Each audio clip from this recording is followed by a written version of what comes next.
As always, on Thursday at 8:05, we check in from the Athletic, our friend and your friend as well, Sam Amick. Sam, good morning. How are you? Good morning, guys. Doing great. How are you? We're good. We're just like you, trying to sort our way through this. How about that challenge for you? Obviously, your career is made out of writing about sports and stories, and there's still angles and things. How challenging, just on a professional basis, is this for you? Yeah, I mean, it's been tricky. You got to get creative. You got to fight through different daily experience. I mean, even the obvious of not going to NBA arenas, not going to practices, not going to shoot-arounds. Typically, I'm sitting there studying the NBA schedule, who's coming through Sacramento. Do I want to go down to the Bay? Do I need to go to LA? And so that part is certainly different. I mean, we always are on the phone a lot, like the phone's a major part of the gig, but now it's obviously the only part of the gig. I mean, the one development from our visit last week on that front, guys, is with the family obviously home all the time. And even though we have a decent sized house, like I learned this week, I was like, all right, if I get out of the house to make work calls, then I'm a little more productive that way, where you're not necessarily juggling, the family and the work directly all the time. So I'll go for these long walks and get my calls in, and obviously keep my distance from people when I'm out, and then come back and then try to have the balance and take care of the other side. But no, it's been an adjustment for sure. Is there a reason why you lashed out at your children and destroyed your own basketball hoop? Was that just frustration? Excuse me as I cough. So Dave's referencing my Instagram picture. I walked by the side of my house yesterday, and our hoop was sitting there, essentially kind of rest in peace, with no pole attached anymore, just the backboard and the rim. It fell apart, I don't know, 3 months ago.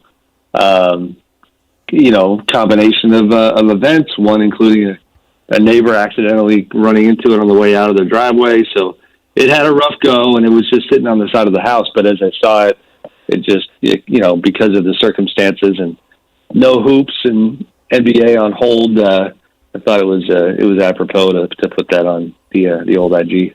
How's your game, Sam? Who would you be compared to as a basketball player? My game is not good, especially now that I'm falling out of shape because of all this stuff. So cardio, bad. Hops, terrible. Jumper, below average. But, the only saving grace, even with bad cardio, I can find a way to be the hustle guy. Yeah. And be the former King Reggie Evans comes to mind. I think he was a King. Wasn't Reggie a King? Yes. Yes. Yeah. Wait. So you're kicking fellow family members in the groin, dude? That's Draymond. Who did Reggie kick? I don't remember that. Well, I think it wasn't even a kick. I think it was a grab. Wasn't it, underneath it was Chris Kaman, if I'm not mistaken. Got him right in the Kaman. Yeah. But it sounds like a fun, charming player parallel. It's mainly just my way of making sure that everybody knows I can't shoot or score very well. But see, I can get. When I would play a lot, I was unfortunately like the king of, I should know this saying, but what's the line about? Just having the move but not the finish. That was my thing. Went to now we're going back in the day. I once went to Kansas basketball camp that involved Michael Jordan. So there was a time when I was trying to get my skills together, but here we are. Wow, who knew that? The moves and not the finish. Yes. I have heard that before. Sam Amick joining us. Sam, we talk on this show, obviously. We talk as much as we can about sports. But having you on, I think it would be nice to reset the whole thing because we'll hit the end of a story, the beginning of a story. But sometimes I think it helps just to hit it straightforward. Where are we? What are you hearing most when it comes to any sort of talk of resuming the basketball season, canceling? What is the top sheet here for you over the last few days? What are you hearing about the season in general? Certainly still a lot of chatter about about not losing it, about salvaging the season, and whether that's playing a handful of games before a playoffs, whether that's a play-in tournament, it seems like the ideas are getting thrown around. We just had Garrett Temple of the Nets, former King, also on our podcast this week, and he talked about the idea of that it's certainly being discussed of a neutral site, whether it's Vegas or somewhere else, where you could control the environment with the players. You could quarantine people. If family came, they would have to be there for the duration. I don't know. I thought about writing this. We'll see if I do, but just, every time I hear these ideas, I still they don't reconcile at all with what's happening in the world for me. And I've even talked to some players that I understand that, Adam Silver's job is to try to do the best with the NBA business as he can. But right now I'm just not feeling it, in terms of like the plausibility of some of these plans. And, I talked to Matisse Thybulle the other day from the Sixers, and you got this 22-year-old rookie who had incredible perspective talking about how this season, he's a rookie. He would love to finish his rookie season, be in the playoffs for the first time, but that's not what matters. His late mother actually was a doctor, so he had a different perspective that I thought was pretty impressive. I've talked to Joe Ingles of the Jazz, who seemed to be pretty apathetic in terms of starting the season again, and I don't know. I'm sure there's plenty of guys who want to push the envelope, but I just worry about the health of it, because, testing is still in it. I don't know. There's a lot of layers to it, as you guys know, but those ideas are still definitely being pushed and definitely very possible.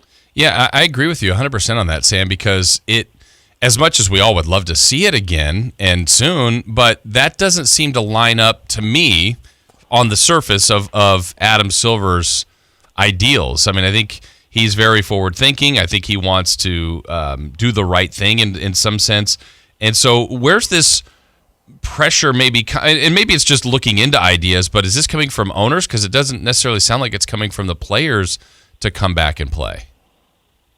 Well, I think it's the player thing. Like, if he was on the call with us and if he was being candid, I think he could possibly make an argument that, the players, what am I trying to say? That it's a little bit of a, they might talk out both sides of their mouths, because these types of mature, selfless responses are there now from the players. But Adam also has the foresight to know that if you don't salvage the season, that means you're going to have to take potentially a significant amount of cash away from the players. And guess what? Then on the back end, the commissioner, who has always taken such pride in having a real, just a ton of synergy with his partnership with the players, is going to maybe be in the most uncomfortable spot that he's ever been in with them. And I think he knows that, that the way to avoid that is to play some games and to finish the season.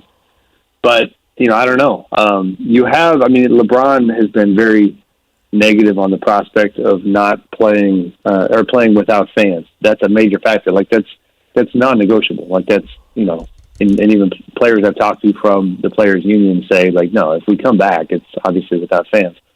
So you have a lot of that kind of commentary, again, that just makes it hard to see how this actually comes to pass. Now, we don't know where we're going to be in 30 days, but, as you guys know, like, this is just not the right week to be optimistic. It's just not. I mean, you hit refresh on, the page on my computer that I sadly leave open to look at the Corona stats, and it just makes you want to cry every time you hit refresh, because the numbers are spiking. So, again, it's just weird to talk about, hey, when are we playing hoops again?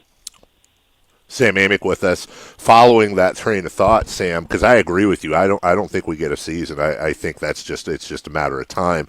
Would my thought would be, I'm guessing here, that it's very difficult for them to have any sort of conversation about that, because at some point that will leak, and I don't think they want anything like that right now. So would you assume that it's going to be sort of a domino effect at some point? We're going to move from reschedule postpone, we're going to start hearing at some point about the initial conversations of, well, what do we do with cancellation, and then move towards cancellation? It doesn't sound like that's something that's just going to come out of the blue. It sounds like I'm going to read a story from Sam Amick someday saying sources familiar with the league's thinking say that a group of owners and Adam Silver are quietly now talking about how to cancel the season and what to do with all that. Do you think that's how it's going to play out if it goes that way? Yeah, I do. And I think to that point, Dave, the league is also struggling with the fact that, like, they've obviously never been through this. And partly what's been happening is, they hold these calls, whether it's with team presidents or governors of each team.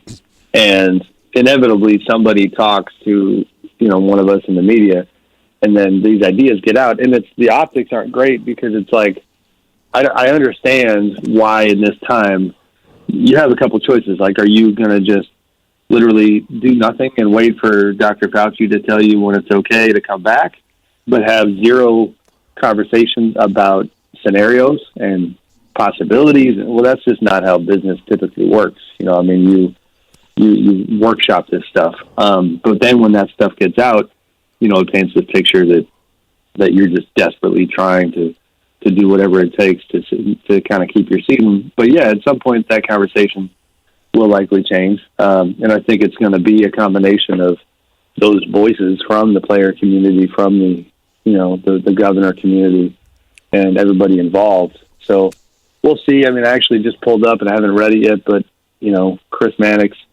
of SI wrote a column talking about Vegas and that, and kind of arguing that maybe they shouldn't go down this road, and even media voices like that. I mean, if that narrative starts changing slowly, then maybe that's the direction it goes. Sam Amick with us, just to follow up, Sam. And again, at a time like this seems so trivial to talk about, but that's what we're doing. We already anticipated a salary cap drop because of the Daryl Morey China, that whole situation, that we'd already anticipated that was going to reflect itself in the cap somehow. I know you can't even put yourself mentally in a place where you could get to specifics, but is it right just purely from a personnel point of view to assume that there's actually going to be a dramatic drop in salary cap when and if transactions begin again? I'm asking because I think there's a lot of fans that have players on, let's take Harry Giles, for example, players on teams wondering what their future is going to be. Do you think part of the collateral from all of this, for lack of a better term, is going to be a severely truncated player movement season where teams may just not have a lot of money to spend? Yeah, I mean, there was already, I don't know the final tally, but at different times there was only 3 or 4 teams with cap room. I should say with max cap room. Right. And so, yeah, that's going to have a ripple effect. And we're in the same boat here because I can hear, to your credit, Dave, like the thing, you're trying to find the right words to not make any parallels to the pandemic, because we're guilty of saying that athletes are in the trenches and things of that nature. But salary cap, ripple effect, and human beings, players, athletes who could wind up in a different jersey because of that. I mean, that's a very real thing. I mean, it's just like anything else. If you're taking, this is a weird analogy, but if you're managing your own bills in your household and the money's a little tighter than you thought it was going to be, then guess what? Bye-bye Netflix. That's kind of what is going to happen with some of these teams. It's, the cores are not going, core players and the stars are likely going to not be impacted by the difference in the cap. But, I mean, that's the way the business operates. So, for sure, I think there's going to be a ripple effect there. Sam, I almost hate to ask this. I have not heard, but have you heard anything about Karl Anthony Towns' family, his mother and father? That's a good question. I don't know. Would like to know for his sake. And that question makes me think, Jay, about how it's just, again, it's gonna be a sobering couple of weeks, and I think what we're all going to start going through here, if you haven't already, is just that circle around you of people impacted is going to get smaller. And so it's like, how are Carl's parents doing? And, specifically his mom seemed like she was really in a bad way. I've heard about players who have relatives who have this. Obviously we know that some of the players that have it. But no update there. And, and again, I'm trying, we try to have a good time on here when I come visit, but it's obviously challenging in these times. I read a story this morning in the Washington Post, written by a husband who had just lost his significant other. I don't think they were married, but they were together a long time. And it made it super real. And it was just heartbreaking stuff so everybody's going through it right now. Sam Amick with us, and that's the thing. We try to do sports, and we're going to have the mayor on after you. We're going to switch right over to real-world stuff. I think, I know people listening know, but I don't know if I told you, my sister has it now. We just talked about No, Carl I didn't know that. Yeah, my sister, she told me the other day she'd still be going to work if she didn't know anything about this, that it's just like an annoying cold with a pretty heavy cough. Okay. So she's fine. But my point is, I'm trying to piggyback on what you said about Carl, and then the article you wrote is that we used this term before, the Kevin Bacon 6 degrees of separation. Those degrees seem to go down for everybody every single day, and I think we're all struggling. I know you, I know your family, you know us. We all have jobs to do, and I think we all have responsibilities to try to provide escapes. I think the challenge we're all facing right now is, as the days and weeks progress and we are more and more entrenched in this pause, for lack of a better term, in our world, it becomes more and more challenging to find those escapes to provide for people. I imagine that's something you're challenged with on a daily basis. No, I am, for sure. Although, to be honest, on the work front, the last week was probably better than the week before. And when it comes to trying to do that type of thing, I had a good time with my colleague Josh Robbins. We did the great jersey debate, and if anybody hasn't seen it, we tried to and it sparks sports debate, which is always fun. And we went through 00 to 99, and best player ever to wear every single jersey, and then have some honorable mentions, and I think in that project, the number one debate where people were mad at us, and I was the one who made the pick on this one, was, Allen Iverson over Dwayne Wade at number 3. Got a lot of people talking, and it's, as much as normally I'd be like, man, people are ticked, like, and maybe I would take it personally, like, geez, did I botch that one? I kind of just loved that people were fired up about, that kind of a conversation. You know what I mean? Because it was a distraction. We had another good one that I wasn't part of, but I enjoyed, the top 100 sports movies of all time. A lot of the people on our staff at the Athletic voted on it and created this robust list.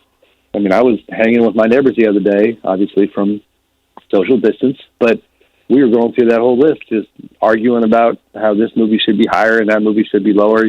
The distractions are good, and I do think that's where your guys' show and stuff that we do to a small degree can bring value right now and kind of take people's minds off it, but it's obviously pretty challenging. Sam, I bet Bloodsport was nowhere near the top 100 of that list. It was, man, I keep coughing as we talk about this. I swear I'm feeling good. I'm going to look it up real quick. It was on there, Jay. 84th is my guess. It was on there. Here it is. Hold on. Wait for it. I'm good with the control Kumite. Bloodsport 95. Yes, near the bottom. Yeah. Okay. I think it's what we may be watching tonight, Sam. I'm trying to get Kingpin in there, but it looks like Dave and Jay's power to get Bloodsport through. It looks like it might win. Yeah, you guys have done movie stuff, which has been a lot of fun. It also, as a sports writer, it was kind of humbling. I looked at this list, and I was like, all right, so I guess I got like 40 movies to watch. Like there was a bunch I hadn't even seen. You can judge me if you need to, but number 2 on the list was Raging Bull, which I've never seen. Yeah. There's some good ones. There you go. Well, Sam, catch up on those movies. Be safe out there. We look forward to talking to you again next week. All right, guys. Have a good week. Thanks. All right.